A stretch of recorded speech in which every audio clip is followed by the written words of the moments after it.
Vamos a comenzar con la tutoría que tenemos programada para este día. Es la tutoría 5 y espero que esta tutoría les ayude para el trabajo final, ¿verdad? Algunas recomendaciones para la parte de la metodología de la investigación. Buenos días. Disculpen, me levanté un ratito. Está bien, no hay problema. Buenos ¿Cómo han días, Ángel. estado? Bien, bien. ¿Y usted? Pues hemos estado bien cansados con muchas tareas de velo y de velo y de velo. No hemos visto la de nosotros, pero ahí vamos. Ay, sí, me imagino. Y Bueno, pero ya... nosotros, Ujú. y nosotros habíamos, queremos molestarla que tal vez nos ayude, o tal vez ahora, después de la tutoría, para que nos veamos el trabajo y veamos algunos detalles ahí que nos puede echar la mano. Vaya, está bien, no hay problema. Podemos hablar un ratito después de la tutoría. Ok. Muy bien.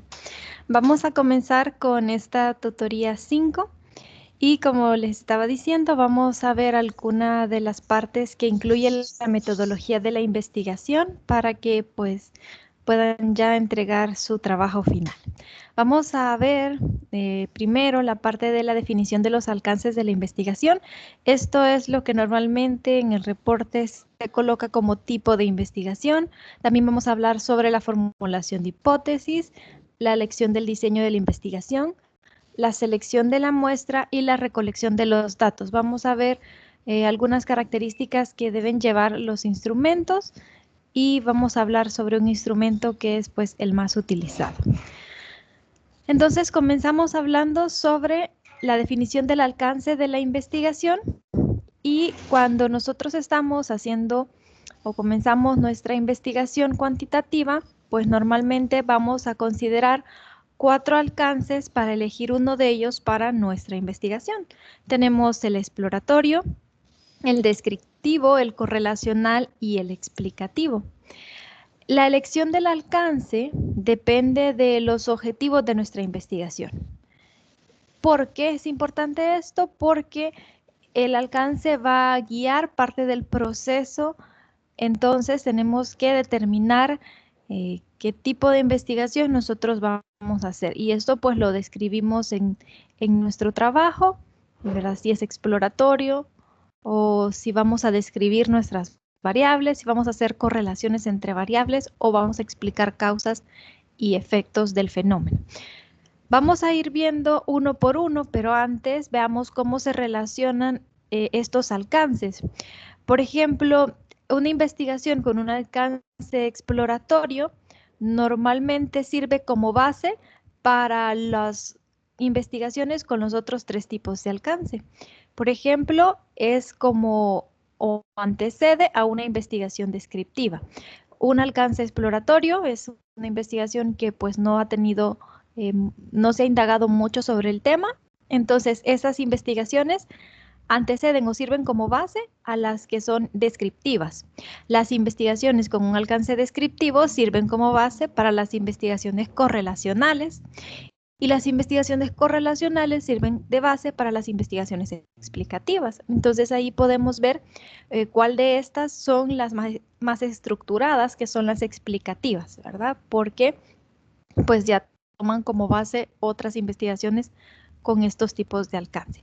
A veces puede ser que nosotros iniciemos una investigación pensando en un tipo de alcance, quizás pensemos que será descriptiva, que solo vamos a medir nuestras variables y describirla, pero en el camino nos demos cuenta que es correlacional porque queremos establecer relaciones entre variables, entonces no hay ningún problema, ¿verdad? Nosotros incluso podemos combinar algunos tipos de alcance en nuestra investigación y pues plantear, esta es una parte importante, plantear qué alcance hemos elegido, porque ahí se verá reflejado para adelante las variables, cómo las hemos planteado y las hipótesis, ¿verdad?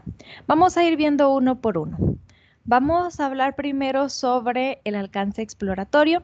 Los estudios exploratorios se realizan cuando el objetivo es examinar un tema o un problema de investigación poco estudiado, del cual se tienen muchas dudas o no se ha abordado antes. Es decir, que cuando nosotros hacemos la revisión de la literatura, nos damos cuenta que hay pocas ideas sobre el tema o es un tema poco estudiado. Entonces, ahí podríamos elegir quizás este alcance exploratorio, por ejemplo, quizás con temas como enfermedades nuevas, ¿verdad? Es algo que quizás no se había estudiado antes, entonces tiene este tipo de alcance. Los estudios exploratorios lo que nos ayudan es para poder familiarizarnos con estos fenómenos que pues son desconocidos. Entonces se busca obtener información y recopilarla que sirva como base quizás para un posterior estudio que sea descriptivo. Entonces, ahí es cuando nosotros vemos nuestros objetivos, analizamos nuestro problema y decimos si quizás esto, y también la revisión de la literatura, ¿verdad? Tenemos que darnos cuenta que pues es algo relativamente nuevo y que no se ha estudiado, entonces decimos, bueno, es un alcance exploratorio. En el alcance descriptivo se busca especificar las propiedades, las características y los perfiles de personas, grupos, comunidades, procesos, objetos o cualquier otro fenómeno que se someta a análisis. Es decir, que únicamente queremos medir, recoger información de las variables y nuestro objetivo en este tipo de alcance no es determinar una relación entre las variables, sino que, por ejemplo, en un estudio, si nosotros estamos estudiando la personalidad de las personas y queremos medir esta variable, entonces quizás nosotros diríamos, bueno, vamos a medir la depresión, la agresividad o la introversión social y vamos a describirlas, pero no estaríamos como buscando una relación entre estos conceptos, sino que solamente vamos a conseguir datos y describirlos. Es decir, no responderíamos a hipótesis como que nos planteáramos a mayor depresión en una persona, mayor introversión social. Entonces, eso no lo haríamos cuando estamos planteando un alcance descriptivo. Siguiente alcance es el correlacional. En este alcance si hacemos una relación entre variables. Este tipo de estudio tiene como finalidad conocer la relación o el grado de asociación que existe entre dos o más variables. Cuando nosotros elegimos este alcance, se ve reflejado en nuestras preguntas de investigación, se ve reflejado en nuestros objetivos, porque ahí hemos relacionado dos o más variables. Entonces, eso ya cuando lo planteamos desde el principio de esa forma, nos va dando una idea a qué alcance nos estamos refiriendo. Entonces, cuando hacemos nuestras hipótesis, si es correlacional, pues también vamos a tener la relación de las variables. Y cuando hacemos nuestros análisis, hay coeficientes estadísticos que nos permiten establecer el grado de asociación, ¿verdad? ¿Qué tan fuerte es esa asociación entre esas variables o si existe o no una correlación estadísticamente significativa? Entonces, pues este alcance es para eso, ¿verdad? Por ejemplo, cuando nosotros planteamos en nuestro planteamiento del problema, nuestras preguntas iniciales, preguntas como, ¿existe una relación entre? Y ya planteamos dos variables, entonces eso nos da la idea de que nuestro alcance es de tipo correlacional. Y por último tenemos el alcance explicativo. Los estudios explicativos van más allá de la descripción de los fenómenos o del establecimiento de la relación entre las variables. Están dirigidos a responder por las causas de los fenómenos. En el alcance correlacional realmente no buscamos causalidad, es decir, no decimos esta es la causa y este es el efecto, sino que solo decimos hay relación. No sabemos si una es la causa de la otra, solo sabemos que hay relación. La relación puede ser positiva o negativa, eso sí lo podemos determinar, es decir, si una aumenta, la otra disminuye, si la otra disminuye o si una aumenta, la otra aumenta o ambas disminuyen. Eso es la dirección de la correlación, pero no causalidad. Pero en este alcance, en el alcance explicativo, acá sí. Acá sí determinamos causalidad y tratamos de explicar por qué ocurre un fenómeno. ¿Cuáles son las causas, los efectos y no solo la relación entre las variables? En este tipo de estudio respondemos preguntas como ¿qué efecto tiene? ¿Cuáles son las causas? ¿Influye esta variable en esta otra? Porque cuando hablamos de si influye, estamos hablando de que una variable está afectando a la otra, entonces ahí hay una causalidad. Una pregunta que quizás podríamos hacernos en este tipo de alcance sería cuando nos planteamos las preguntas de investigación, ¿el rendimiento académico depende de la situación familiar? Cuando usamos esa palabra depende, pues ya estamos hablando que una es causa de la otra, ¿verdad? Si ocurre la variable independiente, que es la causa, entonces se va a ver reflejado en la variable dependiente, que es el efecto. Entonces, con la palabra depende, con la palabra influye, estamos ante un alcance explicativo. Este tipo de alcance o los estudios con este tipo de alcance son los más estructurados, ¿verdad? Hay pruebas estadísticas que nos ayudan también a determinar la causalidad. Entonces, como vimos, en la relación entre los estudios con estos alcances, los estudios correlacionales preceden a los alcances explicativos porque estos son más profundos porque ya nos dicen la causa del fenómeno. Vamos a hacer unos ejercicios, vamos a ver un argumento y vamos a tratar de determinar el tipo de alcance que tiene. Dice, si hacemos una investigación donde se pretende determinar si el consumo de un suplemento de selenio provoca un efecto en la reducción del crecimiento de los tumores cancerígenos. Al leer esta idea de investigación, ¿qué alcance diríamos que tenemos?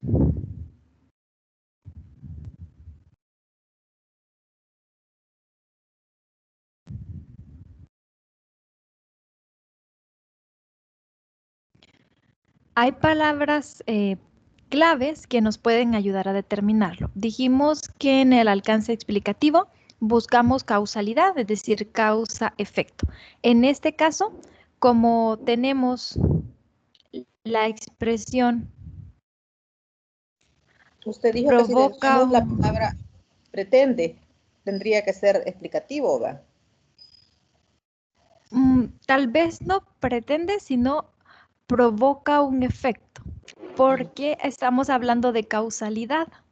Entonces, estamos hablando de una causa y de un efecto. ¿En qué provoca el efecto? En la reducción del crecimiento de tumores cancerígenos. ¿Cuál es la causa o lo que provoca ese efecto? El consumo de un suplemento de selenio. Entonces queremos encontrar si hay una dependencia entre esas variables. Entonces, ahí sí tenemos, como mencionó, un alcance explicativo.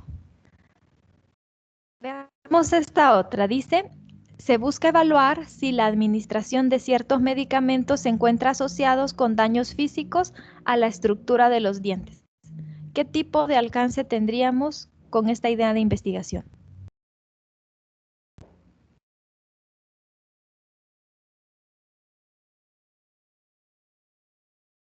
Serían los daños físicos, ¿va? A la estructura de los dientes. Esa sería una de las variables que estamos analizando, pero el alcance... Lo que se trata es evaluar.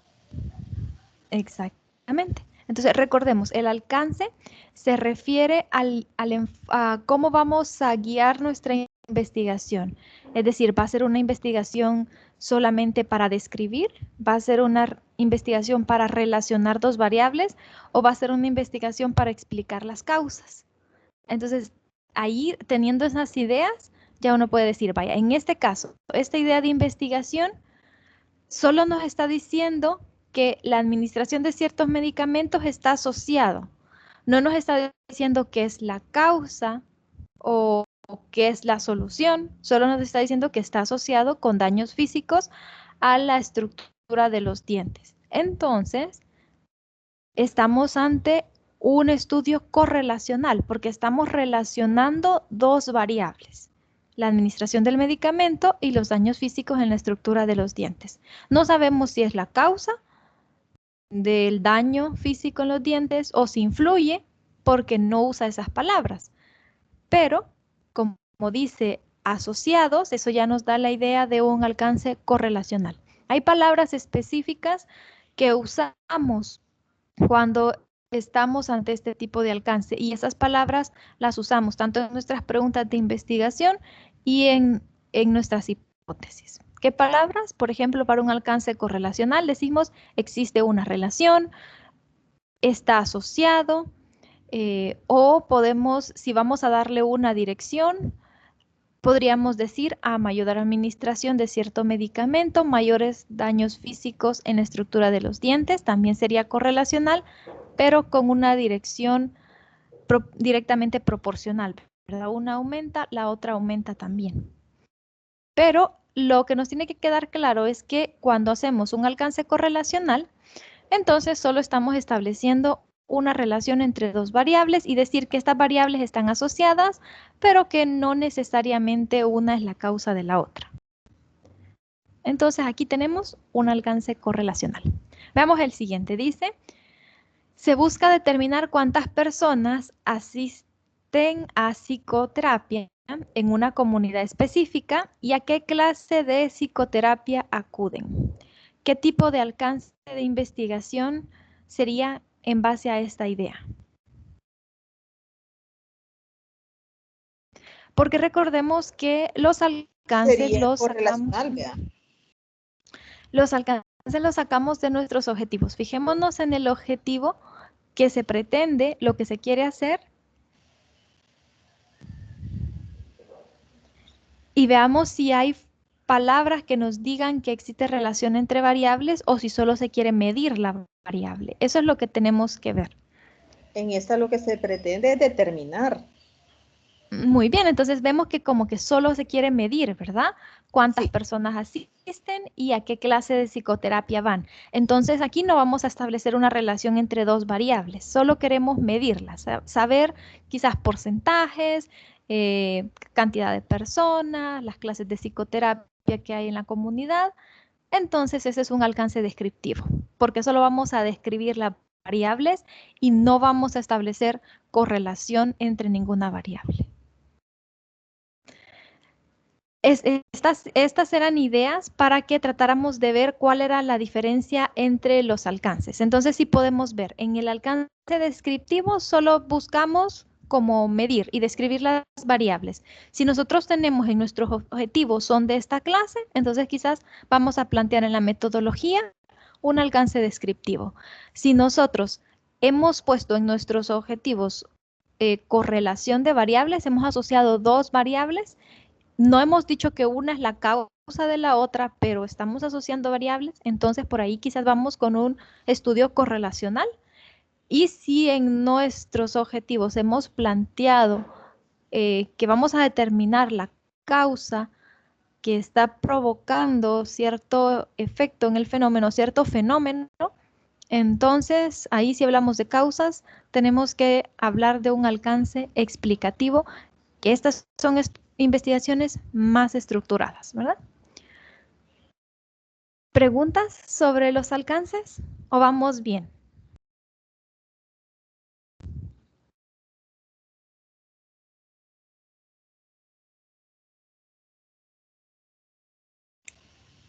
Creo que esas preguntas se las haré cuando ya nos estemos viendo mejor en el trabajo para que me las explique del otro término. Vaya, está bien, no hay problema.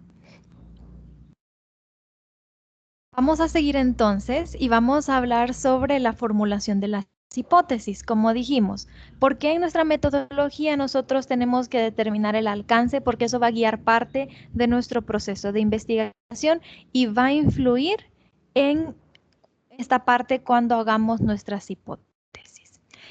¿Qué son las hipótesis? Son explicaciones tentativas de la relación entre dos o más variables. Las hipótesis son lo que nosotros tratamos de probar y, como dice, explican el fenómeno, pero son supuestos. Nosotros suponemos que esa es la explicación del fenómeno. ¿Cómo sacamos esos supuestos? ¿De dónde salen las hipótesis? La vez pasada, cuando hablamos del desarrollo de la perspectiva teórica y de la construcción del marco teórico, vimos que las hipótesis salen de aquí, de la revisión de la literatura, de la teoría. ¿Por qué? Porque nosotros vemos quizás teorías que fueron hipótesis en su momento, que fueron comprobadas, y entonces decimos, pues estas pueden también ser explicaciones tentativas de nuestro fenómeno. Y de ahí nosotros tomamos ideas para nuestras hipótesis. Permítame, quiero ver si hay alguien. Criseida quiere entrar. Criseida.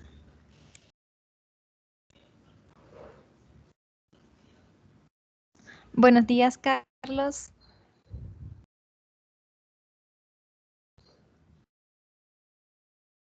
Ahí está.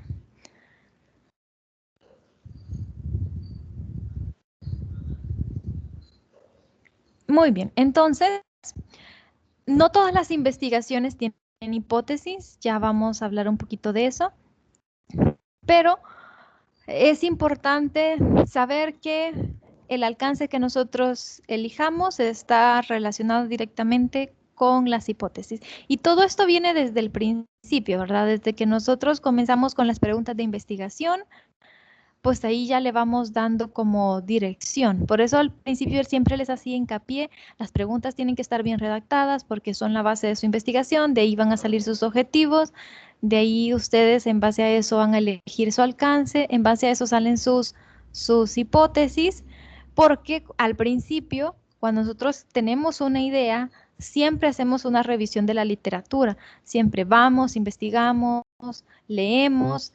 Entonces, ahí ya vamos teniendo como ideas de qué relación entre variables podemos plantear. Por eso es que no estamos tan perdidos, aunque es al principio cuando planteamos las preguntas, no estamos tan perdidos porque ya hemos hecho una breve revisión de literatura, una búsqueda de antecedentes y eso pues nos da una guía.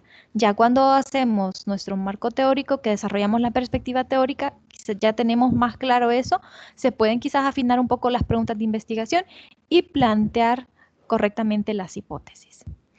Esa es una recomendación que voy a darles cuando ustedes revisen ya su trabajo final, que vayan a enviarlo. Asegúrense que las preguntas de investigación estén bien redactadas, que las preguntas de investigación tengan relación con los objetivos que quieren y también con las hipótesis, ¿verdad? ¿Por qué? Porque las preguntas de investigación es lo que queremos responder, los objetivos, lo que queremos lograr en nuestra investigación y las hipótesis es lo que queremos probar. Si nosotros probamos las hipótesis, vamos a lograr nuestros objetivos y vamos a responder nuestras preguntas. Entonces, estas cosas tienen que estar relacionadas. ¿Cómo son nuestras hipótesis según el alcance que nosotros hemos elegido? Por ejemplo, si es un alcance exploratorio, pues como es algo nuevo, algo que no se ha estudiado, entonces lo más normal es que no hayan hipótesis porque quizás no sabemos cuál es una explicación de ese fenómeno. En estos estudios, como dijimos, como es vagamente, se ha indagado poco, entonces el objetivo quizás es recopilar información. No formulamos hipótesis.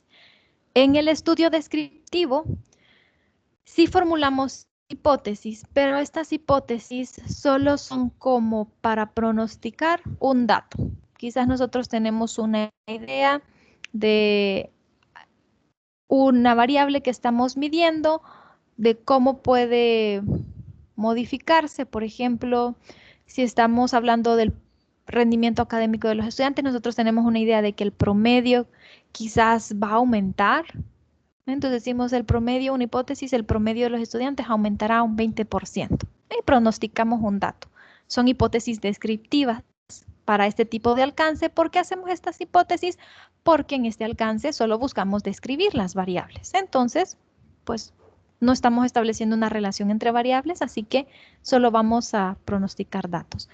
En el estudio correlacional y en el estudio explicativo, entonces ahí sí, vamos a formular hipótesis correlacionales. ¿Por qué? Porque estamos relacionando dos variables. Y en el estudio explicativo vamos a formular hipótesis causales. ¿Por qué? Porque en el explicativo estamos hablando de causa-efecto y queremos plantear en nuestras hipótesis que esta variable es la causa de esta, o esta variable influye en esta, o esta variable depende de esta. Cuando usamos esas palabras, entonces estamos hablando sobre causa-efecto. ¿Qué tipos de hipótesis tenemos? Bueno, ya vimos algunas, pero estas están englobadas en otros tipos de hipótesis. Por ejemplo, nosotros tenemos hipótesis de investigación y en estas hipótesis de investigación ahí vemos las hipótesis descriptivas, que son las que decíamos que usamos para estudios de alcance descriptivo. También tenemos hipótesis de investigación correlacionales, que son las que mencionábamos, que establecen relación entre dos variables. Tenemos hipótesis de investigación de diferencia de grupos, que también podemos utilizar en estudios correlacionales. Y tenemos hipótesis de investigación causales, que son las que normalmente usamos para estudios explicativos. Tenemos las hipótesis nulas, que son la negación de las hipótesis de investigación. Hipótesis alternativas, que no siempre se plantean. Esto depende, ya vamos a ver un ejemplo. Y tenemos hipótesis estadísticas, que son la representación simbólica de nuestras hipótesis de investigación y que las usamos ya cuando hacemos la prueba de hipótesis. En la parte de análisis de resultados, nosotros escribimos nuestra hipótesis estadística y planteamos, ¿verdad? Recordemos que cuando hacemos la prueba de hipótesis y usamos un método estadístico para hacerla, nosotros tenemos que tener claro de qué se trata el método y qué nos está dando el resultado, ¿verdad? La significancia de esa prueba, qué nos dice con respecto a nuestra hipótesis, porque pues, es un error un poco común, ¿verdad? De que a veces rechazamos una hipótesis, pero porque no hemos analizado bien la probabilidad de la prueba. Entonces, pues por ahí tenemos que tener cuidado.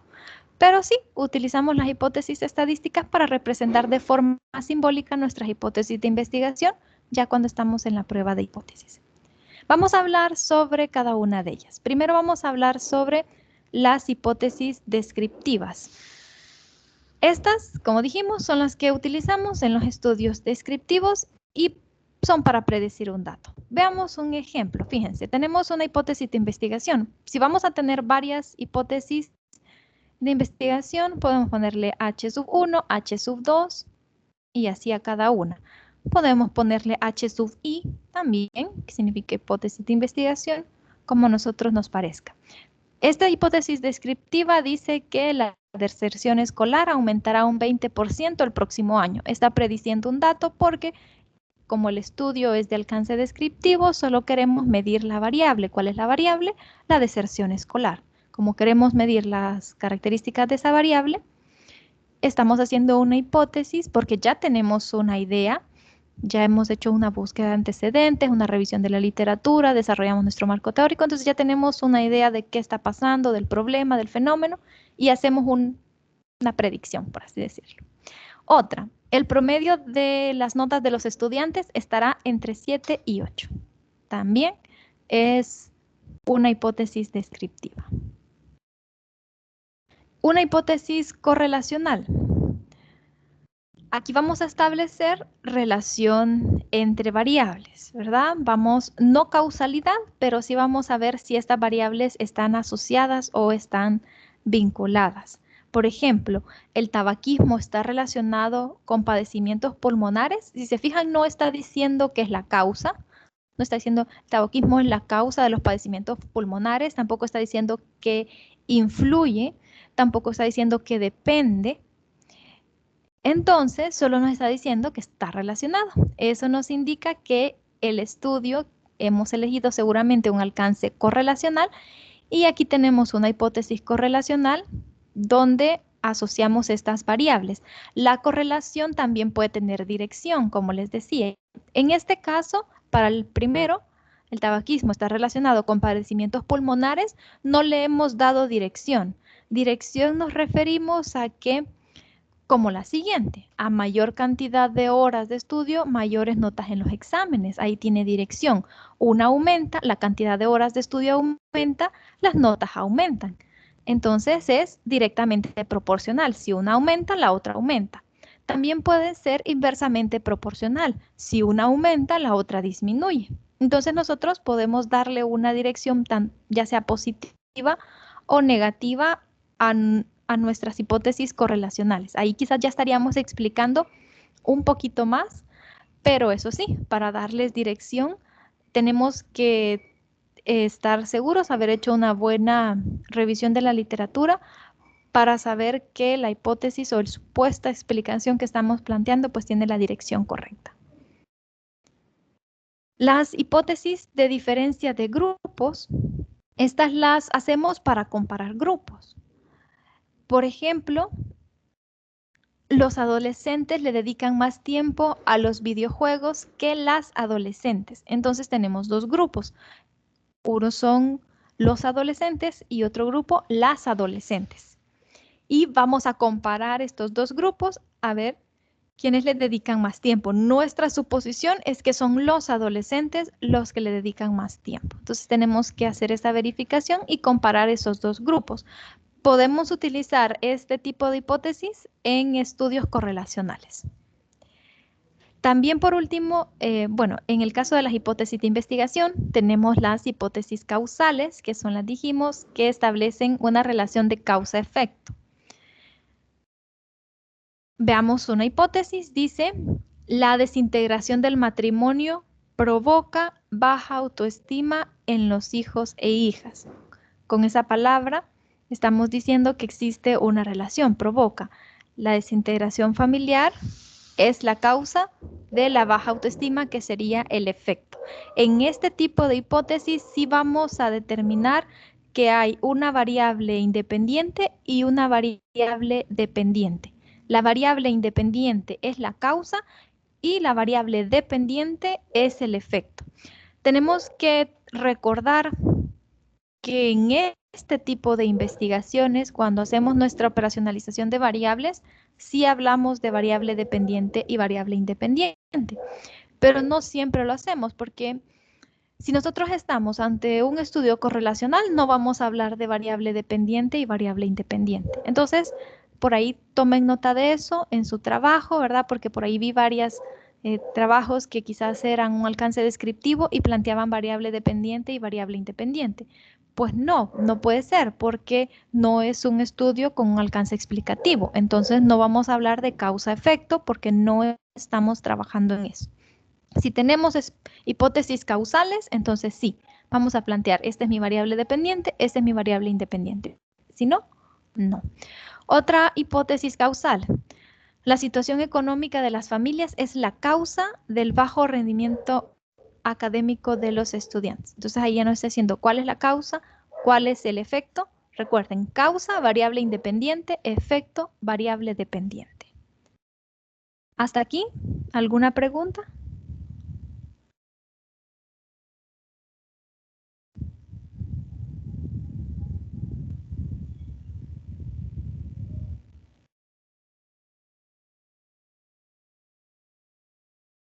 ¿Seguimos?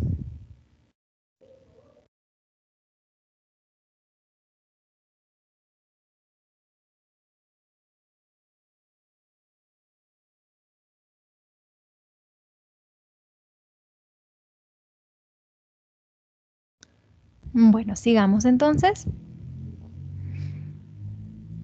Las hipótesis nulas, pues son la negación de nuestras hipótesis de investigación, es decir, son lo contrario de las hipótesis de investigación y pues nos sirven para negar lo que hemos planteado en nuestra hipótesis de investigación.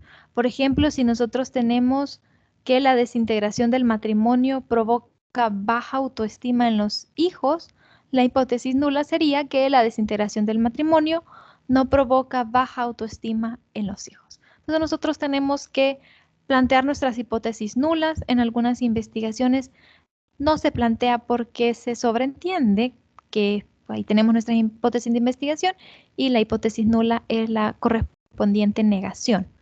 Pero es bueno hacerlo, plantear nuestra hipótesis de investigación, nuestra hipótesis nula, y en la prueba de hipótesis también escribirlas. ¿Por qué? Porque allí vamos a poder hacer ya nuestra conclusión con los resultados estadísticos que tengamos, ¿verdad? En base a nuestras hipótesis. Las hipótesis alternativas no siempre se plantean, como les mencionaba, y son las que nos dicen que hay otras posibilidades alternas, además de lo que hemos planteado en la hipótesis de investigación y en la hipótesis nula. Las simbolizamos con H sub A y en efecto nos dan otras opciones. Por ejemplo, si tenemos una hipótesis de investigación, el candidato A obtendrá en las elecciones para la presidencia del Consejo Escolar entre el 50 y 60% de la votación total. La hipótesis nula sería la negación. El candidato A no obtendrá en la elección de la presidencia del Consejo Escolar entre el 50 y el 60% de la votación total. Una hipótesis alternativa que podríamos plantear sería que el candidato A obtendrá en las elecciones más del 60% de la votación total. En este caso, vemos que es probable plantear otra posibilidad, además de la hipótesis de investigación y la hipótesis nula. Pueden haber otras posibilidades que sean supuestas explicaciones. Entonces, nosotros pues decidimos si planteamos una hipótesis alternativa, si es conveniente o no, ¿verdad? Como les menciono, estas hipótesis no siempre las planteamos. Después que nosotros hemos hecho nuestra formulación de hipótesis, es importante que las definamos. Definamos y establezcamos cuáles son nuestras variables que están en nuestras hipótesis y que las expliquemos conceptualmente, es decir, digamos la definición de ese concepto. ¿Por qué? Porque se puede entender de muchas maneras una variable. Entonces, queremos darle al lector de nuestra investigación la forma correcta en cómo debe entender esas variables. ¿A qué nos referimos cuando decimos definición conceptual de las variables? Es que buscamos una definición en un diccionario o en un libro especializado y la plasmamos en nuestro trabajo, dándole la idea que nosotros tenemos en mente de a qué nos referimos con esa variable. Como vimos en nuestras hipótesis, planteamos relaciones entre variables, ¿verdad? Porque en los estudios correlacionales y en los estudios explicativos, pues asociamos variables y en el explicativo establecemos que una variable es la causa de la otra. Entonces, es importante que tengamos claros cuáles son las variables que hemos planteado en nuestras hipótesis, las tomemos y las definamos. Esto va a ayudar al lector pues a tener clara la idea de a qué nos estamos refiriendo cuando hagamos mención de esa variable. Después que nosotros hemos definido conceptualmente las variables, también vamos a hacer la operacionalización de las variables. Y pues he visto que han tenido un poquito de dificultad en esta parte, así que quería incluírselos con un poquito de detalle. Cuando hablamos de operacionalización de la variable, pues vamos a tener que definir los procedimientos con los cuales vamos a medir nuestras variables. Y esto es importante porque esto nos va a dar una guía para obtener datos para nuestra investigación, es decir, para crear nuestros instrumentos. En la operacionalización de las variables vamos a tener que definir las dimensiones en las que las vamos a medir y los indicadores con los cuales las vamos a medir. Esto nos va a ayudar ya para la recolección de datos. Vamos a ver que en la recolección de datos un paso importante es hacer una revisión de esta parte. Pero para que entendamos un poquito mejor esto, primero vamos a hablar sobre qué es una variable y qué tipos de variables hay. porque al entender qué es una variable y de qué tipo es nuestra variable, entonces quizás ya vamos a entender un poco más cómo operacionalizarla. En el caso de definir qué tipo de variable es la que nosotros hemos planteado en nuestras hipótesis, es importante hacerlo, ¿verdad? En el reporte. Cuando la definimos conceptualmente, podemos explicar qué tipo de variable. Primero, ¿qué es una variable? Una variable es una propiedad o un atributo cuyo valor cambia. Quizás este concepto en matemática nos es fácil comprenderlo porque en el área de matemática, pues nosotros tenemos variables. Quizás cuando estamos estudiando álgebra, ustedes se recordarán, por allá por octavo grado, cuando empezaron a ver álgebra, ustedes vieron letras, ¿verdad? Que les decían, esas son variables. ¿Por qué? Porque esas letras podían tomar cualquier valor en los números reales. Podía ser el 1, podía ser 2, podía ser 3, cualquier número real. Entonces, eso sucede con nuestras variables en nuestra investigación. Es una propiedad que nosotros podemos medir y que puede tomar diferentes valores. ¿Qué tipos de variables tenemos? Bueno, tenemos variables cualitativas y tenemos variables cuantitativas. Que sea un enfoque cuantitativo no significa que no podemos utilizar variables cualitativas. Sí, estamos trabajando en un enfoque cuantitativo, pero podemos usar variables cualitativas. ¿Cuáles son las cualitativas?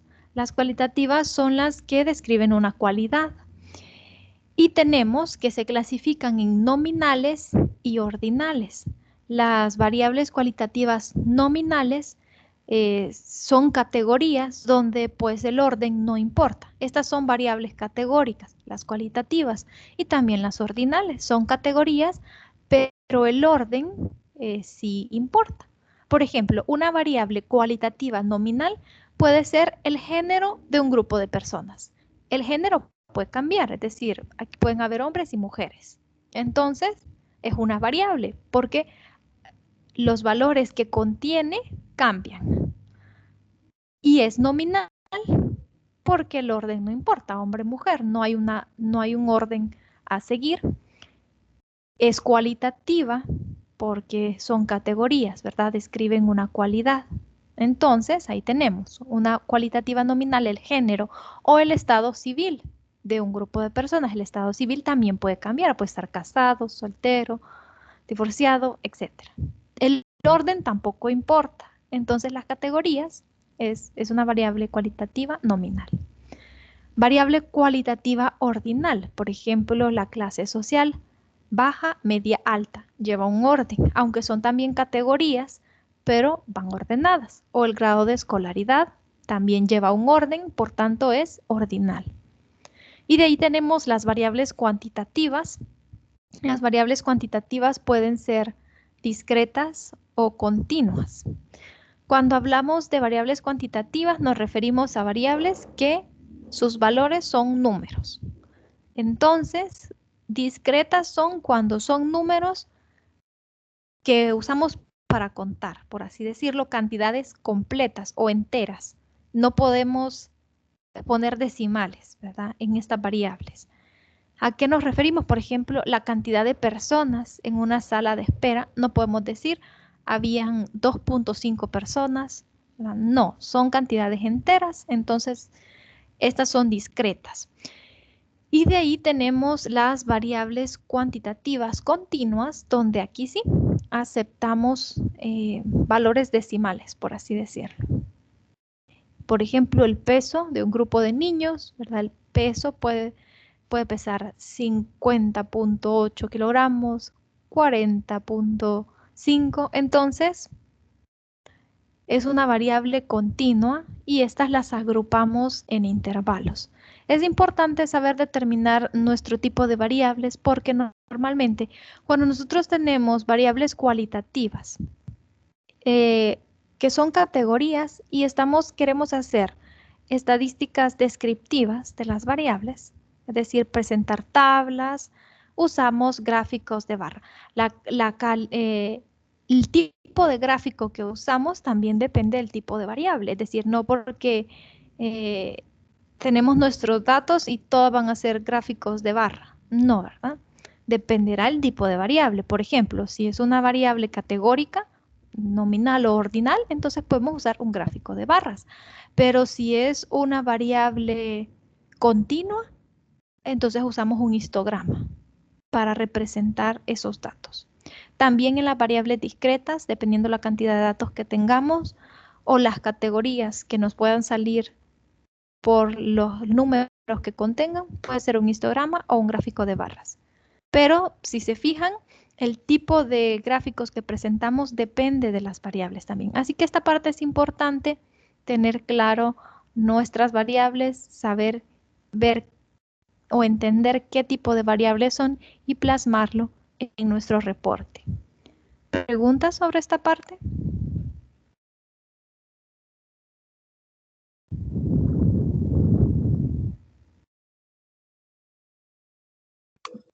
No, ninguna. Buenos días, perdón que no le había saludado. Buenos días, Criseida. Muy bien. Entonces sigamos. Fíjense.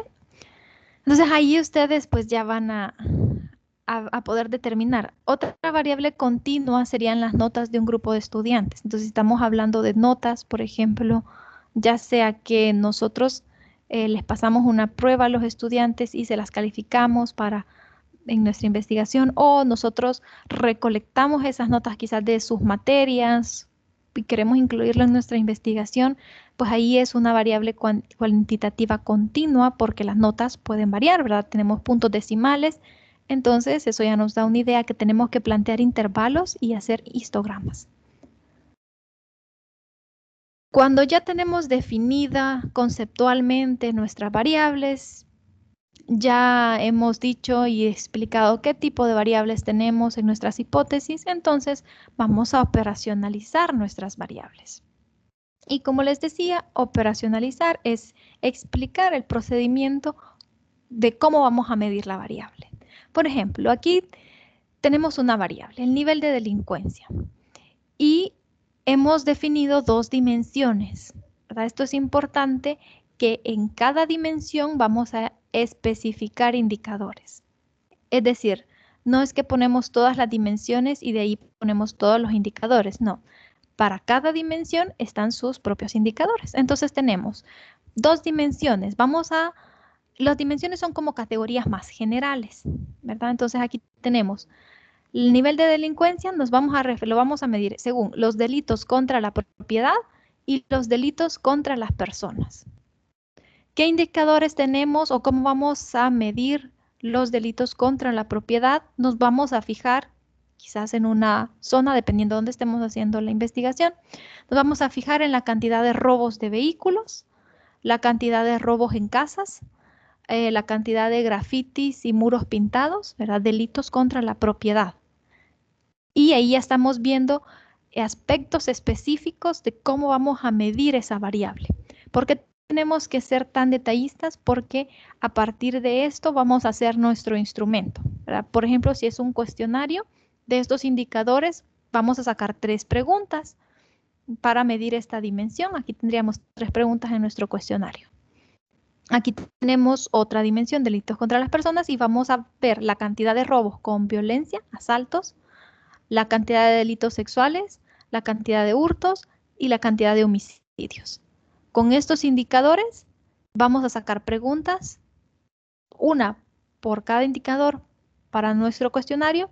Puede ser que en algunos casos nosotros digamos, quizás para este indicador necesito 2 preguntas, podemos hacerlo, no hay ningún problema, pero lo planteamos así, de forma específica, para cuando creamos nuestro cuestionario ya sabemos cómo vamos a medir esta variable, qué datos queremos para analizar esta variable.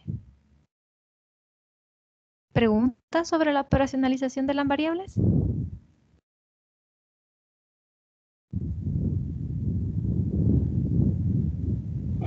No, Muy bien.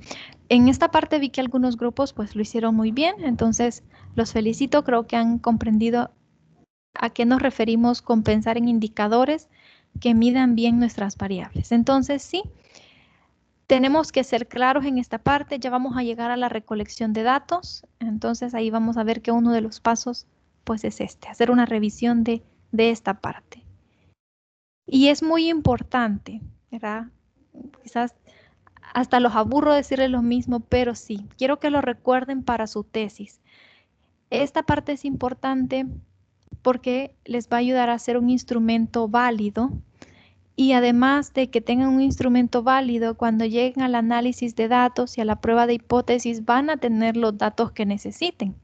Pero si ustedes hacen el instrumento antes de hacer esta parte y de tener claro cómo van a medir las variables, es probable que en el instrumento incluyan preguntas que no aporten nada a sus variables, entonces que no sean relevantes. Y pues ahí ya no tenemos un instrumento válido. Ya vamos a ver esas características que tiene que tener un instrumento de medición, pero pues es una parte muy importante.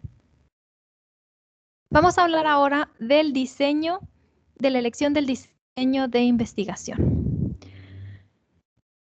Cuando hablamos del diseño de investigación nos referimos al plan o a la estrategia concebida para obtener la información que se desea con el fin de responder al planteamiento del problema.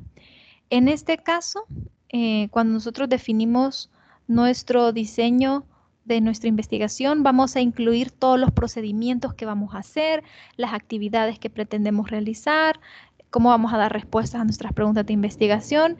Esta parte es muy importante porque puede ser que nosotros tengamos en mente o tengamos las ideas de cómo lo vamos a hacer, pero no lo plasmemos en el reporte. Entonces, el lector obviamente no va a comprender pues de qué va la investigación o cómo se va a lograr, ¿verdad? Entonces, en el diseño de investigación es importante que plasmemos procedimientos, actividades que vamos a realizar, pues todo el plan de cómo hacer nuestra investigación. ¿Qué tipos de diseño tenemos?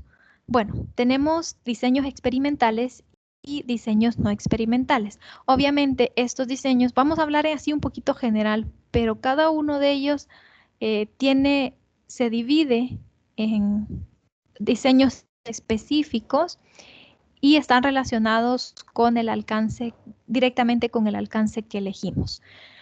Cuando hablamos de un diseño experimental, por ejemplo, nos referimos a que nosotros como investigadores vamos a manipular intencionalmente el fenómeno para recoger datos y analizarlos. En este tipo de investigación, nosotros vamos a manipular nuestra variable independiente, es decir, la causa del fenómeno, y vamos a ver el efecto, es decir, vamos a medir en base a los efectos que tenemos después de haber manipulado nuestra variable independiente. Y en el diseño no experimental, en este caso no vamos a manipular las variables, solo vamos a observar los fenómenos, cómo se dan en su ambiente y los vamos a medir. Hablemos un poquito más de cada uno de ellos. En el caso del diseño experimental, en un diseño experimental nosotros tenemos un grupo experimental y un grupo de control. Como dijimos, vamos a manipular intencionalmente nuestra variable independiente. Entonces, nosotros tenemos que ver en el grupo experimental donde vamos a hacer la manipulación, qué pasa, qué efecto se da y lo medimos. Y en el grupo de control, ahí no vamos a manipular la variable y vamos a ver el efecto con el objetivo de hacer una comparación. Como sabemos, en los diseños experimentales, pues vamos a hacer un experimento. Por ejemplo, si estamos tratando de investigar un medicamento, ¿verdad? El efecto de un tratamiento médico en las personas. Por ejemplo, quizás personas con diabetes. Es un nuevo tratamiento médico, entonces se va a hacer un estudio experimental. Tenemos un grupo experimental y un grupo de control. Manipulamos nuestra variable independiente, es decir, le vamos a dar el tratamiento médico a las personas y ahí hacemos la manipulación, ¿verdad? Las personas se toman el tratamiento médico y vemos el efecto, y el otro grupo un placebo y vemos el efecto. Entonces, podemos hacer comparaciones en base a esos efectos, pues a eso se refiere el diseño básicamente experimental. Como investigadores vamos a hacer la manipulación y lo único que vamos a monitorizar son los efectos. ¿Cuáles son los pasos para hacer un experimento? El primer paso, debemos decidir cuántas variables independientes y variables dependientes van a incluirse. Este paso va a depender de nuestras hipótesis y de nuestros objetivos, de lo que nosotros hemos planteado y de cómo va nuestra investigación. Pero como estamos hablando de un experimento, si se fijan, estamos hablando de variables independientes y de variables dependientes. Entonces, por ahí ya estamos hablando de causa-efecto y también estamos hablando de un estudio explicativo. ¿Qué más? También tenemos que elegir el grado de manipulación de las variables independientes. Ya dijimos que las vamos a manipular, las variables independientes, pero cuando hablamos del grado de manipulación nos referimos a los grupos experimentales que vamos a tener, ¿verdad? Vamos a tener 2 grupos experimentales, 3 grupos experimentales y un grupo de control, pues ahí vamos a determinarlo. También vamos a desarrollar el instrumento o instrumentos para medir las variables dependientes, que son lo que vamos a monitorizar, ¿verdad? El efecto que surge después de manipular las variables independientes. Y vamos a seleccionar una muestra de casos del tipo o del perfil que nos interesa, es decir, que las personas que van a ser parte de nuestros experimentos, si son personas, ¿verdad? Pues tiene que tener el perfil que andamos buscando. Si estamos estudiando un nuevo medicamento para la diabetes, pues el perfil que andamos buscando son personas con diabetes. Entonces, pues a eso se refiere. Otro paso es que en el caso que sean personas para el experimento, pues hay que reclutarlas, ¿verdad? Porque vamos a manipular el fenómeno, entonces tenemos que tener un control sobre en nuestra muestra. También vamos a seleccionar el diseño experimental apropiado para las hipótesis y objetivos y preguntas de investigación. Y vamos a aplicar prepruebas, es decir, antes vamos a hacer los tratamientos y aplicar postpruebas, es decir, después de haber hecho el experimento. Y básicamente, si hemos elegido un diseño experimental y queremos hacer un experimento, esos serían algunos pasos que podemos seguir. Cuando hablamos de un diseño no experimental, podríamos definirlo como una investigación donde observamos sin manipular deliberadamente las variables. Como en el caso anterior, si intencionalmente las manipulábamos, la variable independiente, y mirábamos su efecto en la variable dependiente, en la que medíamos. Pero en este caso no. Un diseño experimental, por ejemplo, si nosotros estamos estudiando, como dijimos, en el experimental, un tratamiento médico para la diabetes, pero nosotros manipulamos, le damos el medicamento, medimos los efectos. ¿Cómo sería ese mismo ejemplo, pero en un diseño no experimental? Buscamos una muestra, una población que ya tome ese medicamento y nosotros solo vamos a medir. Vamos a retomar datos sin manipularlos. Las personas, la población ya estaba involucrada, por así decirlo, en ese fenómeno y nosotros pues no tuvimos que manipularlo. Ese sería pues un diseño no experimental. Vaya, hasta el momento hemos hablado de una parte de la metodología de la investigación, del alcance, de la elección del diseño. Vamos a hablar ahora sobre la parte de la selección de la muestra.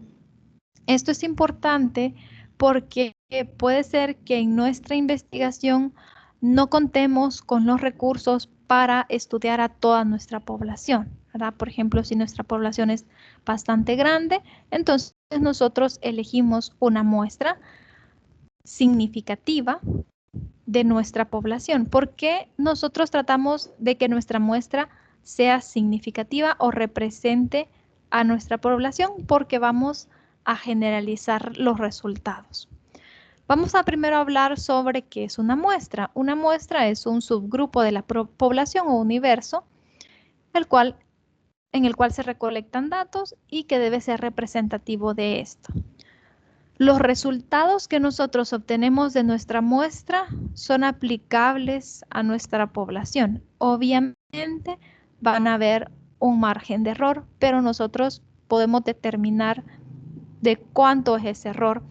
Nosotros tenemos intervalos de confianza, ¿verdad? Cuando hacemos los análisis estadísticos, y con eso nos referimos a que cuando generalizamos a la población, los parámetros ya poblacionales están dentro de esos intervalos, de ese rango donde nosotros tenemos medido el error.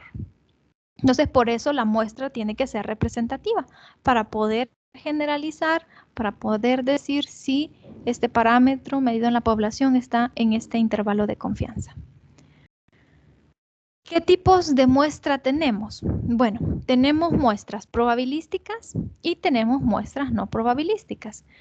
En las muestras probabilísticas, todos los elementos de la población tienen la misma posibilidad de ser escogidos y la selección es aleatoria, porque así le damos la misma probabilidad a todos para ser escogidos.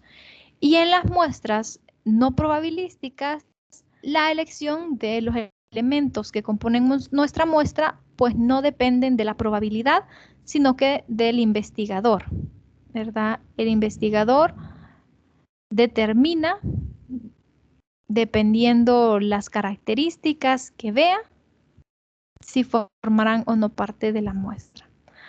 Normalmente, en los estudios correlacionales, causales y descriptivos usamos muestras probabilísticas porque tenemos más control del error.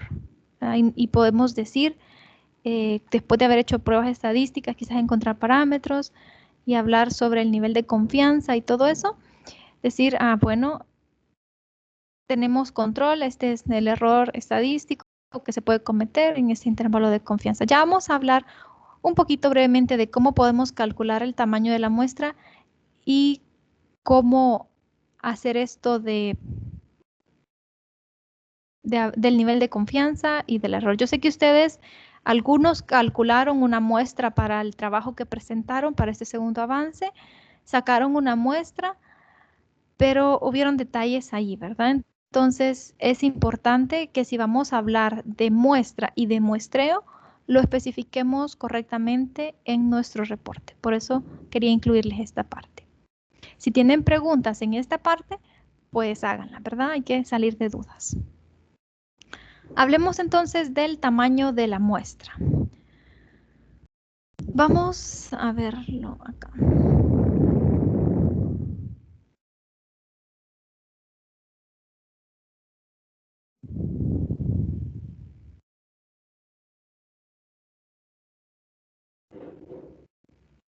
Me dicen si pueden ver la pizarra. Sí. Vaya, muy bien. Aquí tenemos una fórmula para calcular el tamaño de la muestra cuando conocemos a nuestra población N. Supongamos que no conocemos a nuestra población, entonces la fórmula cambia, ¿verdad? Esta tiene que ver con la probabilidad de éxito y probabilidad de fracaso del fenómeno, ¿verdad? ¿Cómo cambia la fórmula? Pues básicamente lo único que cambia es que quitamos esta N y también quitamos esta parte de abajo y solo dejamos el error al cuadrado. Pero normalmente conocemos nuestra población total, ¿verdad? Y pues decidimos tomar una muestra. Entonces por eso les puse esta fórmula. Vamos a entender cada uno de los componentes. N minúscula pues es el tamaño de la muestra, N mayúscula es el tamaño de la población. Dice Z sub alfa. Z sub alfa es un parámetro estadístico. Está basado en la distribución normal. En estadística hay diferentes distribuciones de probabilidad, ¿verdad? Entonces, la distribución normal es pues la que más se ocupa, pero esto depende de la distribución de nuestros datos cuando estamos haciendo el análisis. Pero este Z pues es un parámetro. Tenemos una tabla, hay una tabla, ahí está, dependiendo el nivel de confianza, Ese sub alfa que ustedes ven ahí, esa letra griega, alfa, significa nivel de confianza. Entonces, este parámetro lo medimos en base al nivel de confianza. Nosotros como investigadores vamos a elegir el nivel de confianza que queremos. ¿Qué es el nivel de confianza? Es el nivel de certeza o el grado de certeza que queremos, con el que queremos trabajar. Por ejemplo, si queremos tener un grado de certeza del 99%, el valor de Z, según la tabla, es de 2.58. Este solamente lo vamos a sustituir en nuestra fórmula. Y así, dependiendo del grado de certeza, así será el parámetro. Si el grado de certeza es del 95%, es de 1.96, del 90% de 1.645 y del 80% es de 1.28. Entonces ya tenemos nuestra población N y tenemos nuestro parámetro de la distribución normal en base al nivel de confianza que queremos. Y ahí dice que también tenemos que poner P. ¿Quién es P? Es la probabilidad de éxito del fenómeno. Normalmente, para saber esta probabilidad, tenemos que tener una investigación previa. Entonces, si nosotros no contamos con esta probabilidad, tomamos 50-50. P y Q se complementan, es decir, la probabilidad de que ocurra el fenómeno y la probabilidad de que no ocurra. La suma de estos dos nos tiene que dar el 100%. Entonces, si nosotros tenemos una investigación previa que nos dice que la probabilidad de que ocurra es del 80%, entonces Q es del 20%. Pero si nosotros no tenemos ninguna investigación previa para determinar esto, entonces le damos iguales probabilidades, 50 y 50. En la fórmula ponemos 0.5, ¿verdad? Aquí 0.5 y 0.5.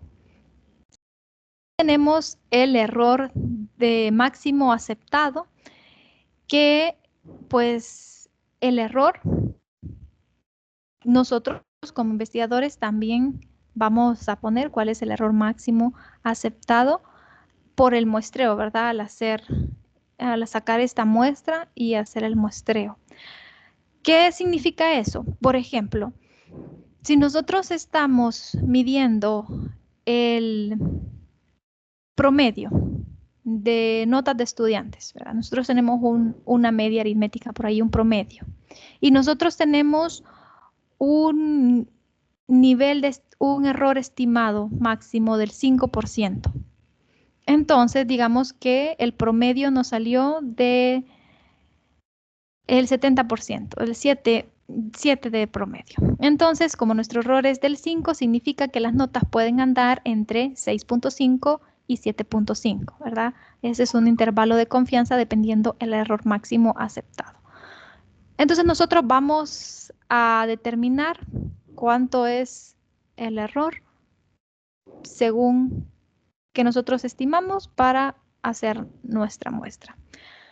Podemos hacerlo manualmente, ¿verdad? Nosotros venimos y tenemos una población. Supongamos que nuestra población es de 2,000 personas. Entonces, lo único que hacemos es tomar la fórmula y sustituir los datos. Ponemos 2,000 en n, en el parámetro de la distribución normal elevado al cuadrado, dependiendo el nivel de confianza. Digamos, vamos a poner aquí que vamos a elegir un nivel de confianza del 95%, es el que más se utiliza. Entonces vamos a tener un alfa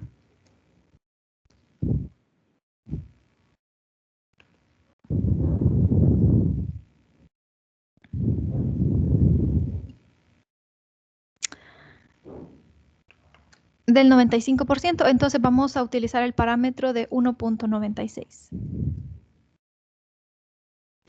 Y como no tenemos una investigación previa que nos hable sobre la probabilidad de éxito y fracaso, le vamos a dar 0.5 a cada uno.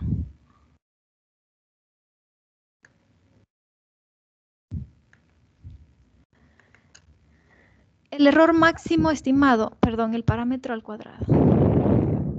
El error máximo estimado Le vamos a dar de 0.03, del 3%. Siempre lo escribimos en decimales. La población dice -1, es decir, 2000 menos 1. Y aquí de nuevo escribimos esta parte. El parámetro de la distribución normal al cuadrado por la probabilidad de Q y de P. Ahí está. Entonces ya esto lo ponemos en la calculadora y encontramos el tamaño de nuestra muestra. Esto es haciéndolo de manera manual, pero hay programas que nos permiten hacerlo. Nosotros solo le indicamos todos los datos, como lo hemos hecho aquí, y pues no lo calcula. Este es un programa que podemos usar. Pueden descargarlo en esta página, ¿verdad? Es gratuito y nos permite hacer algunos análisis estadísticos. Dice, nos permite sacar media, varianza, desviación típica. Nos permite, aquí dice Sample Size Determination, que es el tamaño de la determinación del tamaño de la muestra. Podemos elegir números aleatorios. Ya vamos a ver cómo esto nos va a servir cuando estemos haciendo el muestreo. Y pues ahí nos permite hacer otros análisis estadísticos sencillos. URL, porfa. Que se las comparta. Sí, porfa. Ah, ok, sí. Vaya, yo se las mando. Se la voy a mandar por...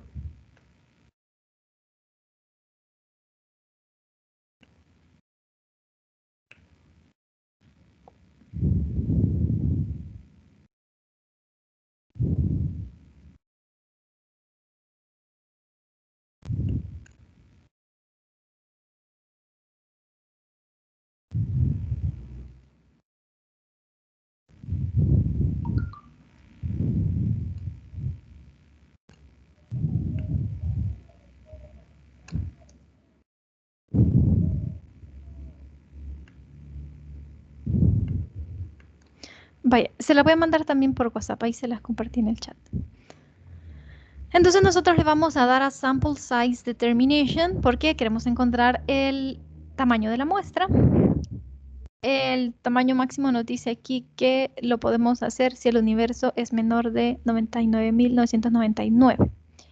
Entonces, nosotros habíamos planteado 2000. Nos pregunta cuál es nuestro error máximo aceptable. Entonces ahí tenemos que plantearle cuál es el error máximo aceptable. No puedo entrar. Permítanme.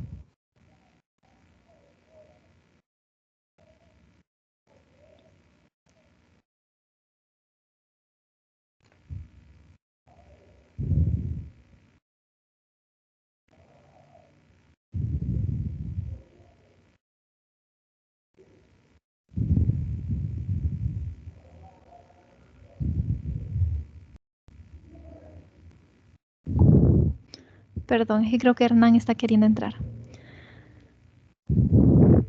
Vaya, entonces nosotros elegimos el tamaño de nuestra población, son 2000. El error máximo aceptable, pues ahí nosotros lo determinamos, ¿verdad? Puede ser del 1%.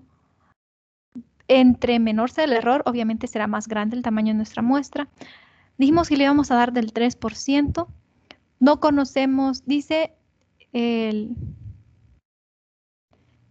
esta es la probabilidad que decíamos P y Q. Entonces aquí, si conocemos un estudio previo y sabemos la probabilidad de P y de Q, entonces aquí lo elegimos. Pero en este caso no sabemos, así que le vamos a dar 50 y 50. Y el nivel de confianza que deseamos. Normalmente el que siempre usamos es el de 95%, el nivel de confianza. Si nosotros le ponemos de 99%, obviamente el tamaño de la muestra va a crecer, porque entre menos error queramos, más personas tenemos que trabajar. Entonces le damos calcular y nos dice que para un error del 3% de 2000, nuestra muestra es de 696. Si nosotros aceptamos un nivel de error mayor, la muestra va a bajar significativamente. Entonces, también si nosotros el nivel de confianza lo bajamos, también la muestra va a ir bajando. Entonces, el tamaño de la muestra, pues, dependerá de lo que le coloquemos ahí. Le vamos a dejar un error del 5% para que no sean tantos. Entonces, si nosotros usamos un programa para calcular el tamaño de la muestra, pues es correcto. Este programa utiliza esta fórmula que les mostraba, ¿verdad? Esta fórmula, si ustedes hacen el cálculo con la calculadora, con la fórmula, se van a dar cuenta que esa es la que usa.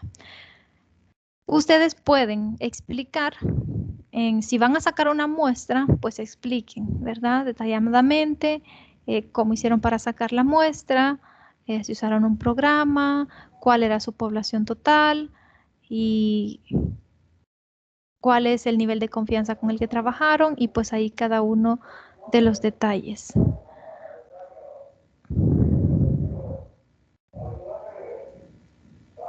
Permítanme un segundo.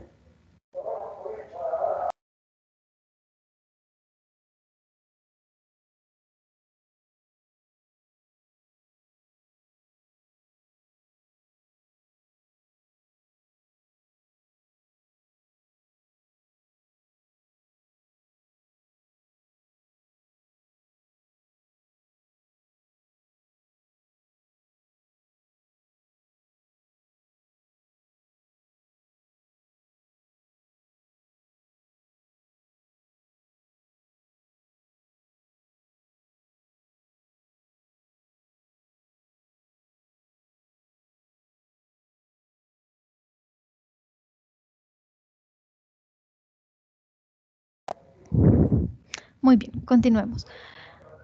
¿Alguna pregunta sobre esta parte del tamaño de la muestra?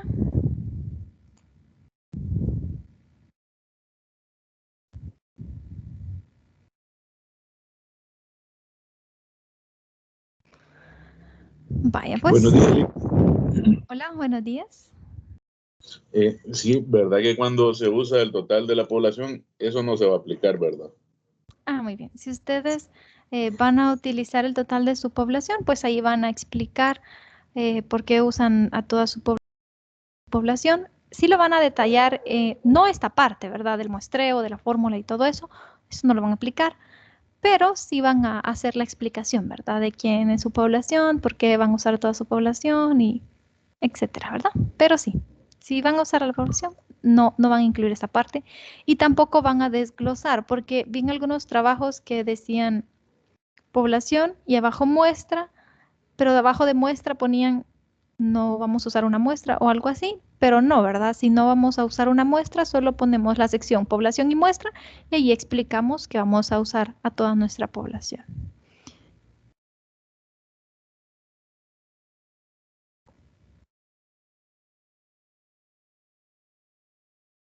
Bueno, sigamos entonces. ¿Pueden ver la presentación? Sí, se puede ver. Vaya. Entonces ya calculamos el tamaño de nuestra muestra. Vamos a hablar sobre las técnicas de muestreo, porque si nosotros dijimos que es probabilístico, entonces pues tenemos que usar una técnica. Tenemos el muestreo aleatorio simple, el muestreo aleatorio estratificado, el muestreo aleatorio sistemático y el muestreo por conglomerados. Vamos a ir viendo una por una. El muestreo aleatorio simple, pues este es el más sencillo porque elegimos de manera aleatoria a los individuos de nuestra muestra. Se caracteriza porque cada individuo va a tener la misma probabilidad de ser escogido para ser parte de nuestra muestra. Pero algo que debemos tener en cuenta cuando realizamos un tipo de muestreo, ahora como dijimos, si se fijaron, todos son aleatorios porque todos tienen la misma probabilidad de ser elegidos. Nosotros no queremos influir en esa probabilidad. Es decir, nosotros decir, voy a elegir este, eso no es aleatorio, ¿verdad? Sino que tenemos que utilizar un programa que nos dé números aleatorios para la selección de nuestra muestra, porque entonces sí van a tener todos la misma probabilidad de ser elegidos. Para eso nosotros tenemos que conocer a nuestra población, o por lo menos haber recopilado quizás una base de datos con, bueno, si son estudiantes, pues la institución puede tener una base de datos de toda la población, ¿verdad? Quizás es una escuela con 500 estudiantes y Si vamos a hacer un muestreo aleatorio simple, tenemos que contar con eso para ver a quiénes vamos a elegir y tenemos que tenerlos numerados. El programa que les estaba mostrando nos permite elegir números aleatorios porque estamos hablando de probabilidad, ¿verdad? Entonces, como les digo, no es que vamos a llegar a un grado y nosotros vamos a decir este. Hay diferentes métodos para la elección aleatoria, ¿verdad? Si no contamos con pues la lista y elegir los números así, podemos llegar a la institución y pues hacer un sorteo, ¿verdad? Entonces también sería aleatorio.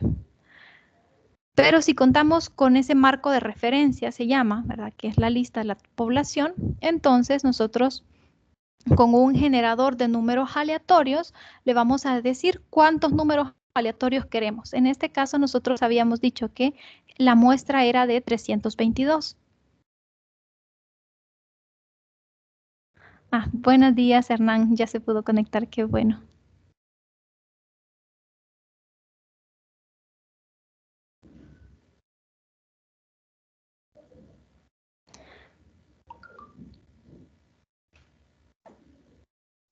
Vaya, entonces ya habíamos dicho que la muestra que nos había dado de 2000 era de 322. Entonces le vamos a decir, dice, mínimo y máximo de los números aleatorios.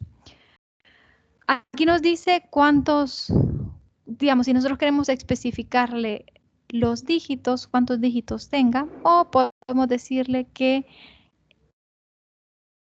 del 1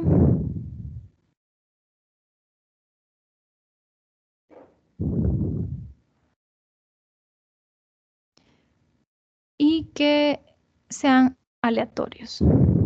Entonces ahí nos empieza a tirar.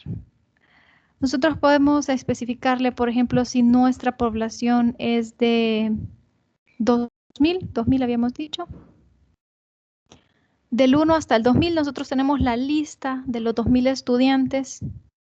Entonces que del 1 al 2000 nos elija 322 aleatoriamente. Entonces ahí nos dice cuáles son los que tenemos que elegir. Como tenemos la lista, vamos a elegir al 1591, vamos a elegir al número 2, vamos a elegir al 958 y así.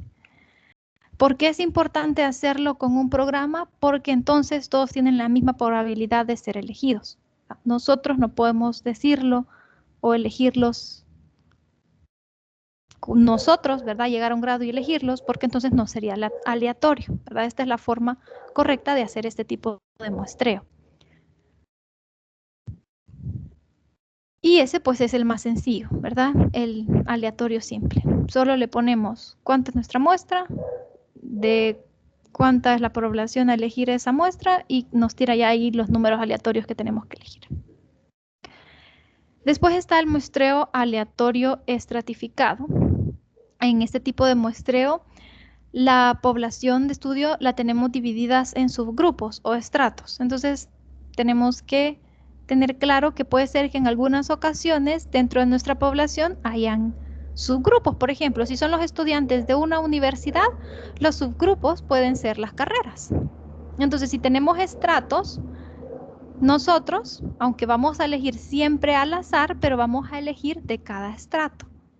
No significa que no podamos hacer un muestreo aleatorio simple, pues esto lo determinaremos nosotros. Si nos parece conveniente hacerlo estratificado, entonces hay un proceso que tenemos que seguir.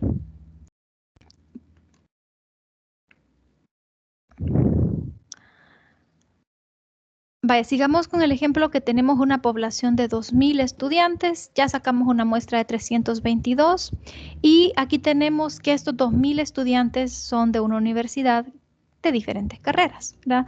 En la licenciatura en matemática hay 200, en la licenciatura de ciencias naturales 350 y aquí, ¿verdad? Ya tenemos especificado, aquí en total suman 2000 estudiantes. Entonces nosotros dividimos nuestra población en esos subgrupos. N sub 1, es decir, la población del grupo o subgrupo número 1 es de 200, N sub 2 de 350, N sub 3 de 550 y así. En total suman los 2000, que es nuestra población. ¿Cómo elegimos la muestra para cada uno de estos estratos? El tamaño. Sabemos que la muestra total que tenemos que elegir es de 322.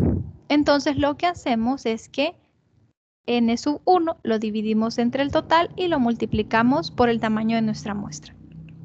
En este caso, n sub 1 es de 200, n es de 2000 y el tamaño de nuestra muestra es de 322. En una calculadora,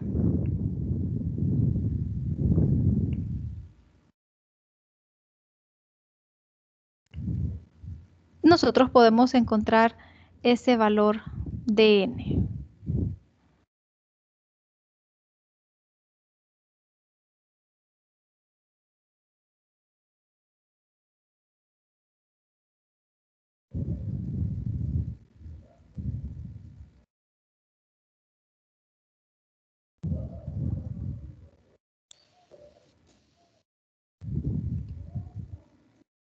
Y ese otro es GeoGebra, ¿no? ¿Ve? Sí, este es GeoGebra, pero solo lo estoy usando como calculadora ahorita. Entonces, una vez hemos hecho esa operación, es una operación bastante sencilla. Ya nos da el tamaño. En este caso nos dice 32.2, quiere decir que cuando sea menos de 0.5, de 0.5 para arriba, ya lo hacemos llegar al otro, ponemos 33, cuando es menor, lo aproximamos hacia el menor, es decir, 32.2 sería, para ese subgrupo, tendríamos 32 estudiantes. Es decir, que de la licenciatura en matemática, de ese estrato, solo vamos a elegir a 32. ¿Cómo vamos a hacer la elección? También aleatoria, ¿verdad? Y así nos vamos para cada estrato, ¿verdad? Para el siguiente estrato hacemos lo mismo, 350 entre 2000 por 322 y allá nos va a dar cuántos tenemos que elegir para ese estrato. Entonces nosotros vamos con el listado de estudiantes de ciencias naturales, bueno, de la licenciatura en matemática ya sabemos que son 32, entonces tenemos el listado de 200 y de esos 32 nosotros nos vamos al programa y le decimos que de esos 200 nos elija 32 números aleatorios. Y ya, con esos 32 números aleatorios, pues esa es nuestra muestra para ese estrato. Y así tenemos que ir completando cada una de las muestras para los estratos y al final, al sumar todos los n, n sub 1, n sub 2, n sub 3, n sub 4 y n sub 5, pues nos tiene que dar 322, que es el tamaño de nuestra muestra. Y este es el muestreo estratificado. Si nosotros vamos a plantear que hicimos este tipo de muestreo en nuestro trabajo, pues tenemos que explicar cuáles son nuestros estratos, cuál es nuestra población total, cuál era la población de cada uno de los estratos y cómo nos quedó ya la muestra para cada estrato.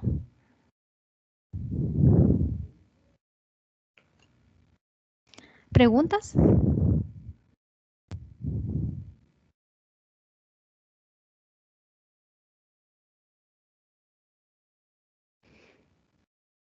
Muy bien, sigamos entonces. Tenemos el muestreo aleatorio sistemático. En el muestreo aleatorio sistemático se divide el total de la población de estudio entre el tamaño de la muestra y obtenemos una constante de muestreo, que esa constante la llamamos K. La primera unidad que va a formar parte de nuestra muestra va a estar entre 1 y entre esa constante y la elegimos al azar. Vamos a ver a qué se refiere esto. En este tipo esa constante nos va a servir como patrón para ir eligiendo los elementos de nuestra muestra. Entonces, realmente, el único que elegimos al azar es el primero. Pero de ahí los demás los elegimos, la selección es sistemática.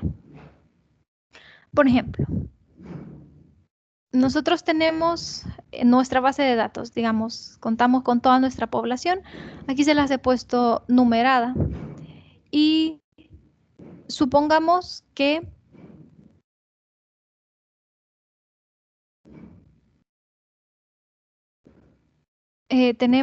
habíamos dicho 2000, ¿verdad? Bueno, ahí los he puesto números nada más, pero digamos que nosotros tenemos un código de estudiante o un nombre de estudiante o lo que contemos, ¿verdad? Entonces, ¿qué es lo que hacemos?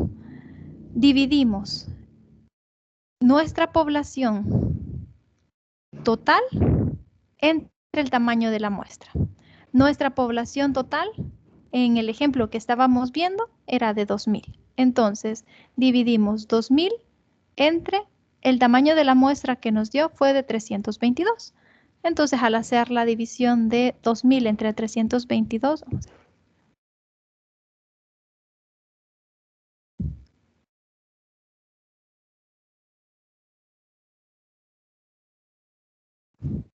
Nos dice que es 6.2. Entonces, tomamos 6. Dividimos 2000 entre nuestra muestra y nos da la constante K, que esa es la que nos va a permitir la selección sistemática.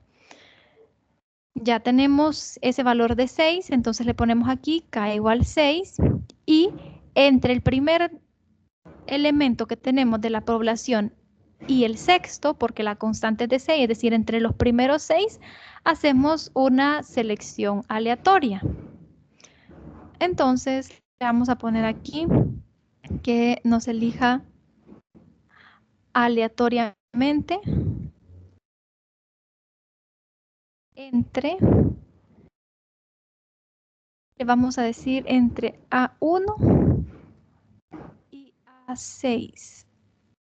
Entonces nos va a hacer una selección aleatoria entre ese rango. Esa es la única selección aleatoria que hacemos en ese tipo de muestreo. Dice que se eligió el 2, entonces el 2 es nuestra primera unidad. El 2 va a ser el primer individuo en nuestra muestra y de ahí los demás los vamos a sacar sumándole 6 al 2, ¿verdad? Entonces, este valor más la constante K era de 6. Ya dice que el siguiente elemento de nuestra muestra va a ser el que está en la posición 8 y así, ¿verdad? El siguiente va a ser el que está en la posición 14, en la posición 20, 26, 32 y ahí vamos a elegir hasta que completemos los 322 de nuestra muestra. Entonces, este es sistemático. Tenemos que encontrar esta constante, elegimos el primer valor de forma aleatoria entre el primero y el valor de nuestra constante K y los demás pues solo le vamos sumando la constante hasta completar el total de nuestra muestra. Ese es otro tipo de muestreo. ¿Estamos claros? ¿Hay preguntas?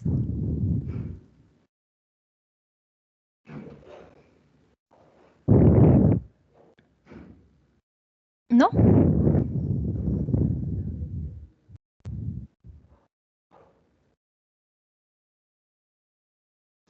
Bueno, sigamos entonces.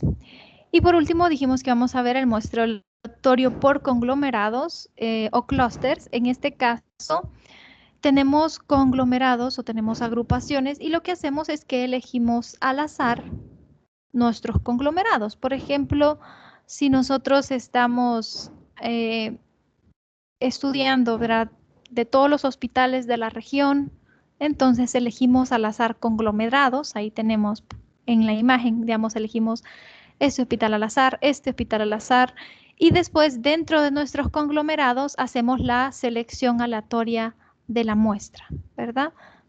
Dependiendo de cuánto va a ser o de qué tamaño vamos a elegir la población dentro de cada conglomerado. Entonces, este es otro tipo de muestreo, ¿verdad? Si, por ejemplo, son varias instituciones, entonces elegimos al azar algunas y dentro de estas instituciones, pues ahí elegimos también aleatoriamente nuestra población.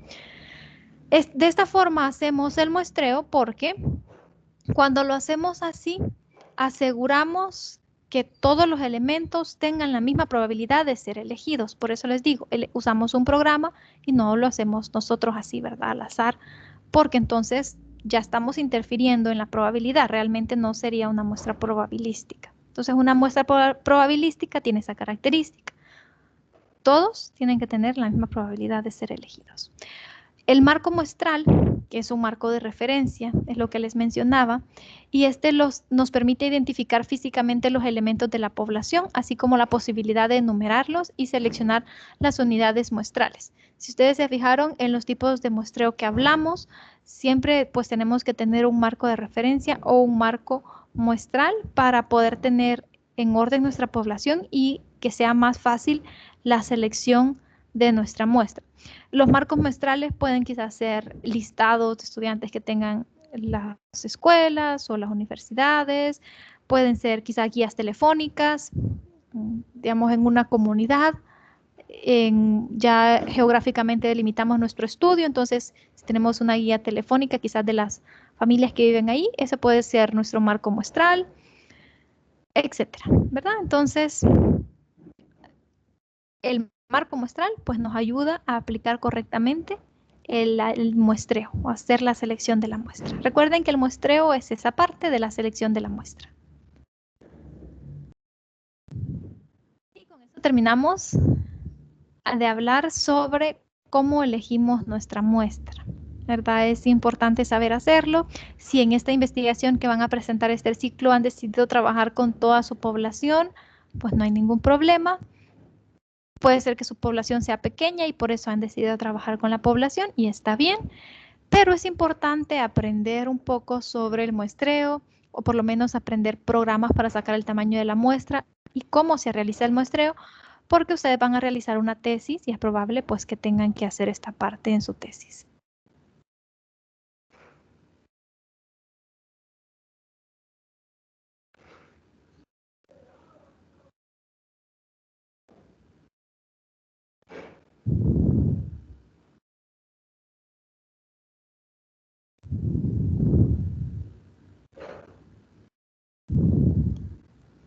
Muy bien, vamos a hablar ahora sobre la recolección de datos. Buenos días, perdón por el retraso, pero estoy en mi trabajo y hasta ahorita acabo de poder. Vaya, está bien, Alex, no se preocupe, qué bueno que pudo conectarse, aunque sea un ratito, pero va a escuchar esta última parte. Vamos a hablar sobre la recolección de datos cuantitativos. Ya que llegamos a este punto, es porque ya tenemos bien definido nuestro diseño de investigación, ya hemos seleccionado adecuadamente nuestra muestra, ya tenemos claras nuestras variables, ya sabemos cómo las vamos a medir y entonces ahora vamos a recolectar datos. Primero vamos a ver o hablar un poquito sobre qué es un instrumento de medición. Es un recurso que se utiliza para registrar datos sobre las variables. Entonces, un instrumento de medición o de recolección de datos es lo que nos permite de nuestra población recoger esos datos para representarlos y, pues, si nuestro alcance es descriptivo, presentar las características, las propiedades y la descripción de nuestras variables, y si es correlacional, pues establecer la correlación entre las variables y hacer pruebas de hipótesis. Los instrumentos de medición pues tienen que cumplir algunos requisitos. ¿Qué requisitos deben cumplir? El primer requisito que tienen que cumplir es la confiabilidad. Eso se refiere al grado en que nuestro instrumento es consistente y es coherente. Por ejemplo, si nosotros vamos a hacer una medición, ¿verdad? Para que entiendan a qué se refiere con coherencia y consistencia, del peso de unas personas, de un grupo de personas. Y nosotros vamos a usar una báscula para medir el peso. Entonces, pesamos a una persona X, registramos su peso, queda 50 kilogramos, y un par de minutos después volvemos a pesar a la misma persona, pero ahora pesa 55 kilogramos y hace 2 minutos pesaba 50. Entonces nuestro instrumento no es confiable porque los datos no son coherentes y consistentes. Nuestro instrumento debe ser confiable, es decir, que no importa si nosotros repetimos el mismo instrumento a las mismas personas, tenemos que obtener los mismos resultados. Si es así, nuestro instrumento es confiable porque es consistente. Así que a eso se refiere con ese primer requisito, ¿verdad? Nuestro instrumento tiene que ser confiable. También nuestro instrumento tiene que ser válido. El otro requisito es la validez y esto se refiere al grado en que el instrumento en verdad mide la variable que estamos buscando o la que nosotros tenemos pensada, ¿verdad? Como nosotros ya hicimos una definición conceptual de nuestra variable, entonces ya tenemos clara cuál es nuestra variable y queremos que nuestro instrumento realmente mida esa variable. Por ejemplo, de nuevo, si nosotros queremos medir el peso de una persona, no vamos a usar una cinta métrica porque ese instrumento no es válido. ¿Por qué? Porque ese instrumento no está midiendo esa variable, no está midiendo la variable peso. Entonces, nuestro instrumento tiene que medir exactamente nuestra variable. ¿Qué sucede? Esto es muy importante porque ¿qué sucede si nuestro instrumento no mide nuestra variable? Entonces, no vamos a tener datos necesarios para hacer un análisis estadístico. Esto, la validez a veces tiene problemas cuando nosotros no hemos hecho bien la operacionalización de variables, no tenemos claro cómo vamos a medir la variable, entonces solo hacemos preguntas porque tenemos quizás más o menos una idea o las preguntas que se nos ocurran y hacemos un instrumento con unas preguntas y lo pasamos, pero realmente no es un instrumento válido si no está midiendo o respondiendo a las preguntas de los indicadores de nuestras variables. Entonces, ahí nosotros vamos a verificar la validez. Ya vamos a ver los pasos más adelante para crear un instrumento, pero ahí vamos a verificar la validez. Nosotros podemos hacerlo al comparar que las preguntas de nuestro instrumento tienen relación con los indicadores que me miden mi variable. Y ahí me doy cuenta si realmente estoy midiendo mi variable o no la estoy midiendo. Y por último, pues la objetividad. Y la objetividad se refiere al grado en el que el instrumento permite o no la influencia de nosotros como investigadores al administrarlo, al calificarlo o al interpretarlo. Entonces, esos son los 3 requisitos que debe cumplir un instrumento de medición: confiabilidad, validez y objetividad. Pasos para construir un instrumento. Primer paso, redefinición de las variables. ¿A qué se refiere esto? Cuando nosotros vayamos a crear nuestro instrumento, tenemos que regresar a la parte donde hemos definido nuestras variables y ver si vamos a mantener esas variables, si están relacionadas con nuestras hipótesis, o sea, si están bien. Vamos a hacer la revisión, vamos a ver las preguntas de investigación, nuestros objetivos, nuestras hipótesis, las variables que sacamos de las hipótesis y vamos a ver si vamos a mantener esas variables o si las vamos a cambiar. Y también tenemos que revisar la operacionalización para ver si pues las hemos definido bien y ahí decidimos, ¿verdad? Ese es el primer paso. Antes de crear nuestro instrumento tenemos que revisar todo eso para ver que está bien hecho y si necesitamos modificar algo, lo modificamos antes de hacer el instrumento. Es decir, cambiamos una variable, la cambiamos antes de hacer el instrumento. Segundo paso, revisión enfocada de la literatura. Bueno, nosotros ya revisamos nuestras variables y nos parecen que están bien. Esas son las variables que vamos a medir, son las variables de nuestro estudio. Entonces, vamos, como ya tenemos en el desarrollo de la perspectiva teórica, nosotros vimos que alguno de los pasos era la obtención de estos documentos, entonces nosotros ya los tenemos guardados. Vimos un programa donde podemos llevar un registro guardados y ahí, pues ahí están nuestras referencias y todo. Entonces nosotros vamos a esa base donde tenemos todos nuestros documentos y revisamos específicamente los que se relacionen con nuestras variables, pero dice que esta revisión es enfocada. ¿Por qué? Porque lo único que vamos a revisar de estas investigaciones son sus instrumentos, es decir, cómo ellos midieron sus variables y cómo son sus instrumentos para retomar ideas, para medir nuestras variables y hacer nuestros instrumentos. Entonces, esta revisión enfocada de la literatura pues tiene ese objetivo, ¿verdad? Ver otros instrumentos que otros investigadores han usado para medir sus variables, cómo son las preguntas que han planteado, cómo se relacionan quizás con los indicadores que han planteado y si esas variables vamos a buscar específicamente investigaciones que tengan variables como las de nosotros para ver que nos den una idea cómo medir, es decir, cómo hacer las preguntas para nuestras variables y para nuestro instrumento. Después, el tercer paso es la identificación de dimensiones e indicadores de la variable. Como nosotros ya hicimos la operacionalización de las variables, entonces eso ya lo tenemos planteado, ya tenemos las dimensiones, ya vimos un ejemplo, ya tenemos los indicadores por cada dimensión, entonces nos vamos a esa parte y la revisamos, ¿verdad? Y de cada indicador vamos a ir sacando una pregunta o dos, según nosotros pues consideremos conveniente. Pero tenemos que revisar que eso esté correctamente planteado para hacer nuestro instrumento. Después vamos a elegir el tipo de instrumento que vamos a crear. Puede ser que elijamos hacer un cuestionario, una hoja de observación, otro tipo de instrumento. Y por último, vamos a construir nuestro instrumento. Una vez que hemos hecho toda esta revisión, pues ya estamos listos para construir las preguntas y hacer nuestro instrumento de medición.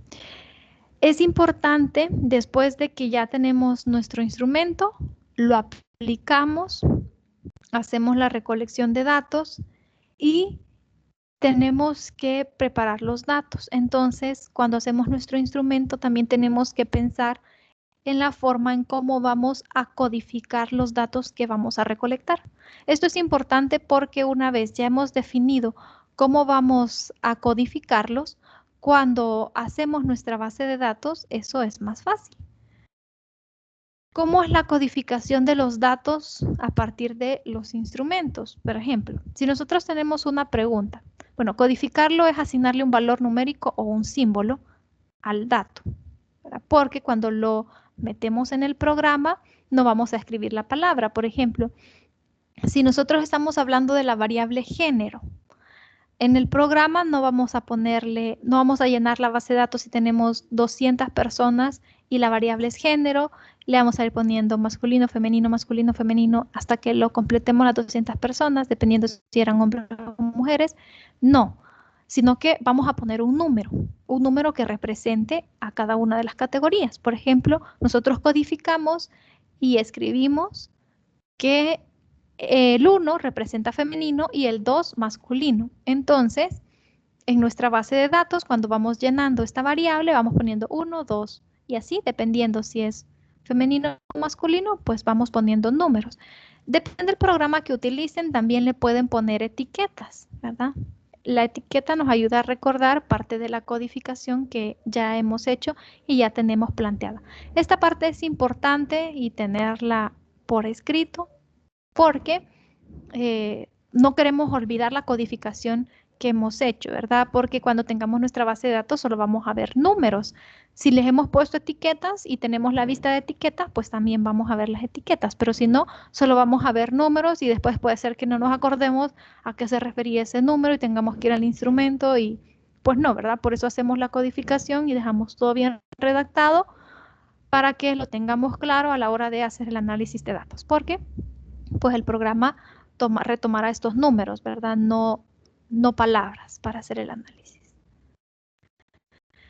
Un ejemplo de una pregunta codificada. Por ejemplo, digamos que las categorías de las opciones que le dábamos a la persona en el cuestionario eran las siguientes. No ve la televisión, la ve menos de 1 hora, la ve 1 hora, más de 1 hora, pero menos de 2 horas, más de 2 horas. Y aquí tenemos todas las categorías. Entonces nosotros las codificamos esas categorías y le ponemos no ve la televisión, le vamos a asignar el valor de 0 y así un número a cada categoría. Cuando nosotros ya digitemos nuestra base de datos, vamos a ir viendo los instrumentos y dependiendo la categoría que eligió la persona, así le ponemos el número que les corresponde. Si la persona puso 2 horas, la que contestó el instrumento, entonces nosotros le ponemos a ese individuo que en esa pregunta tiene el código 4.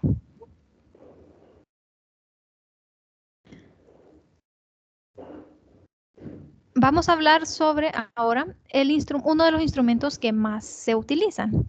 En las investigaciones de fenómenos sociales se utiliza más que todo el cuestionario como instrumento para recolectar datos. Entonces, cuando hacemos un cuestionario, lo más recomendable es hacer solamente las preguntas necesarias. Un cuestionario es un conjunto de preguntas con respecto a una o más variables que se van a medir. El cuestionario lo podemos hacer con preguntas cerradas y preguntas abiertas. Una de las ventajas de las preguntas cerradas es que son más fáciles de codificar. Si ustedes se fijaron en el ejemplo anterior, ahí estaban las categorías y las codificamos fácilmente porque no le damos otra opción a la persona. Tiene que contestar de eso que está ahí y ya cuando hacemos la base de datos, pues es fácil prepararlas y hacer el análisis. Pero la desventaja de las preguntas cerradas es que limitan las respuestas de las personas. Puede ser que en alguna ocasión haya una respuesta que no esté en las categorías. Entonces, realmente la pregunta no logre percibir con exactitud lo que está en la mente de la persona, porque como las categorías son cerradas, entonces no le damos oportunidad a la persona. Esa es una desventaja. En las preguntas abiertas, esa es una ventaja, que pues se tiene más profundidad de opinión y pues sabemos exactamente lo que la persona piensa, pero la desventaja es que las preguntas abiertas son difíciles de codificar. ¿Por qué? Porque si nosotros dejamos una pregunta abierta, vamos a tener que analizar todas las preguntas, clasificar las respuestas que se parecen y esas van a ser como categorías y nosotros vamos a tener que establecer las categorías en base a las respuestas que dan y asignarles un código, agrupando las más similares. Pero es más difícil porque seguramente vamos a tener más opciones. Puede ser que en una pregunta cerrada nosotros hayamos puesto 5 categorías y si la hacemos abierta, ya después de analizar todas las respuestas, que sería el primer trabajo, analizar todas las respuestas y agruparlas, tendríamos quizás unas 10 o 12 o 15 categorías, dependiendo de la cantidad de personas. Entonces, pues es una desventaja porque es muy difícil, también lleva un gran trabajo codificar ese tipo de preguntas. Pero la ventaja es que pues quizás hayan respuestas que nosotros no las hemos pensado porque tal vez en la revisión de la literatura no vimos al respecto, pero sí en nuestra población pues estaba esa opinión. Entonces, esa es una ventaja. Lo que se puede hacer para beneficiarse de esa ventaja de tener la opinión de las personas es hacer un instrumento piloto. Entonces, hacemos un instrumento piloto con preguntas abiertas y lo pasamos a una pequeña cantidad de personas. Recolectamos la opinión de esas personas sobre esas preguntas y utilizamos sus respuestas como categorías para hacer nuestro instrumento con preguntas cerradas. Entonces, ahí podríamos quizás ver algunas opiniones que nosotros no habíamos considerado como posibles categorías, pero gracias a esa prueba piloto que hicimos, podemos tomar otras ideas para nuestras categorías que quizás no habíamos contemplado y ya cuando hacemos el instrumento que lo vamos a pasar a nuestra muestra o a la población, si estamos trabajando con toda la población, entonces ya lo hacemos con preguntas cerradas. Esa sería pues una opción para hacerlo. ¿Qué partes componen un cuestionario?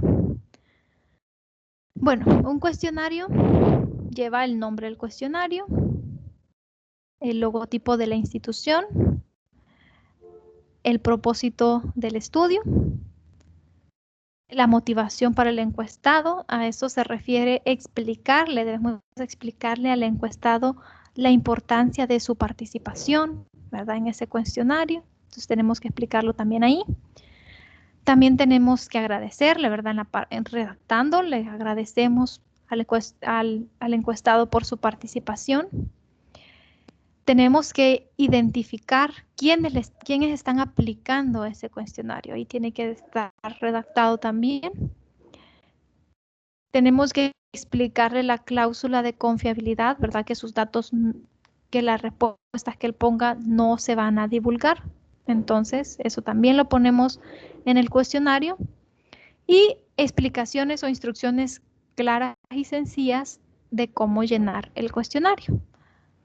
Luego van las preguntas y al final también ponemos un agradecimiento final por haber participado y llenado ese cuestionario. Entonces, básicamente, si ustedes han elegido el cuestionario como un instrumento de recolección de datos, lo van a redactar muy bien. Yo vi muy buenos cuestionarios bien redactados. Quizás a algunos les faltaban algunas partes. Tómenlo en consideración. Todas estas partes que debe llevar el cuestionario y hacerlo bien y lo van a poner en los anexos, ¿verdad? De su trabajo de investigación. Ya su cuestionario bien bonito. Si lo van a pasar por Google Forms, pues no hay problema, pero igual tienen que hacer el cuestionario con todos los componentes que este lleva para anexarlo a su trabajo. Pues hasta aquí, eso es lo que íbamos a ver ahora sobre la parte de la metodología de la investigación y la recolección de datos. No sé si alguno tiene una pregunta de lo que hemos estado hablando.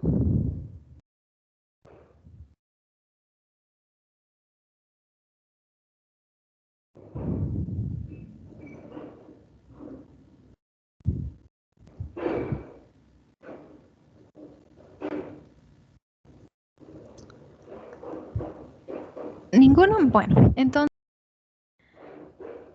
mis recomendaciones para el trabajo final es que pues revisen los comentarios que les hice para el primer avance, traten de corregirlos, traten de tomar en cuenta estas recomendaciones, que sus preguntas, objetivos, hipótesis estén relacionados, hagan una buena operacionalización de variables, revisen bien su instrumento, que sea válido, recuerden eso es importante, compárenlo con la operacionalización de variables para ver si realmente están midiendo sus variables y que cumpla su instrumento con los requisitos que vimos el día de hoy.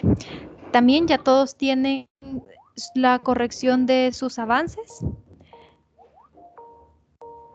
Entonces,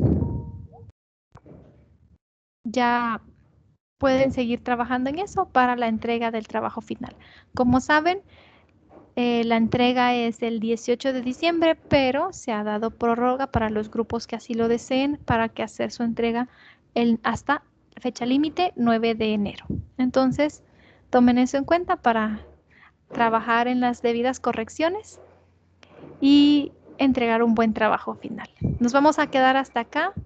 Fue un gusto estar con ustedes hoy y les deseo un bonito domingo a todos.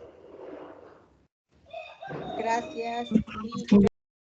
Feliz Buenos días. La invitación para que se una con el otro, porfa. No sé si le cayó.